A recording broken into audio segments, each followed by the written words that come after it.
নবী করিম সাল্লাল্লাহু আলাইহি সাল্লাম হাদিসে পাকের মধ্যে বলেন, যার কাছে চারটি জিনিস রয়েছে তাম পৃথিবী যদি তার থেকে হারিয়ে যায় তাহলে সে ক্ষতিগ্রস্ত হবে না। সে চারটি জিনিস হচ্ছে, এক নাম্বার হচ্ছে আমানত রক্ষা করা। কেননা আমানত রক্ষা কিয়ামতের আগে সেটা উঠে যাবে এবং আমানতের খেয়ানত কিয়ামতের সবচাইতে বড় আলামত। এজন্য আল্লাহর হাবিব বলেন, যার কাছে আমানত আছে তাম পৃথিবী যদি তার থেকে হারায়া যায় তাহলে সে কখনো ক্ষতিগ্রস্ত হবে না। এজন্য আমাদেরকে আমানত রক্ষা করতে হবে। দুই নাম্বার, সত্য কথা বলা। সত্য কথা বলা বর্তমান সময়ে মানুষের জন্য একটা দুষ্কর অবস্থায় হয়ে গেছে। আগে একটা সময় মানুষ মিথ্যা কথা বলতো না, কিন্তু এখন মানুষ সত্য কথা বলে না, না জানি কখন তার উপর বিপদ চলে আসে।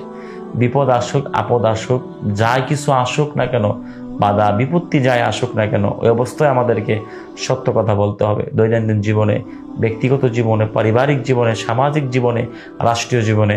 আল্লাহর হাবিব বলেন, যে ব্যক্তির কাছে সত্যবাদিতা আছে পৃথিবী যদি তার কাছ থেকে হারিয়ে যায় তাহলে তার কোনো ক্ষতি হবে না। নাম্বার 3 হচ্ছে উত্তম চরিত্র। উত্তম চরিত্র হচ্ছে আল্লাহ পাকের দেওয়া বান্দার জন্য একটি বিশেষ নেয়ামত। এই উত্তম চরিত্রের অধিকারী সবাই হতে পারে না। কোনো মানুষ যদি আল্লাহর কাছে আশ্রয় চায় উত্তম চরিত্রের জন্য, আল্লাহ তাআলা তাকে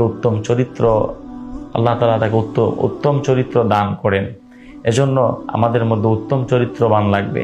কোরআন এবং হাদিস আমাদেরকে যেভাবে হুকুম করেছেন, অর্ডার করেছেন, ঠিক সেভাবে আমাদেরকে চলতে হবে।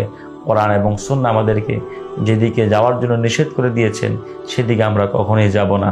4 নম্বরে হচ্ছে হালাল রুজি। হালাল রুজি খাওয়াটা এটা হচ্ছে ইবাদত কবুল হওয়ার জন্য অন্যতম শর্ত।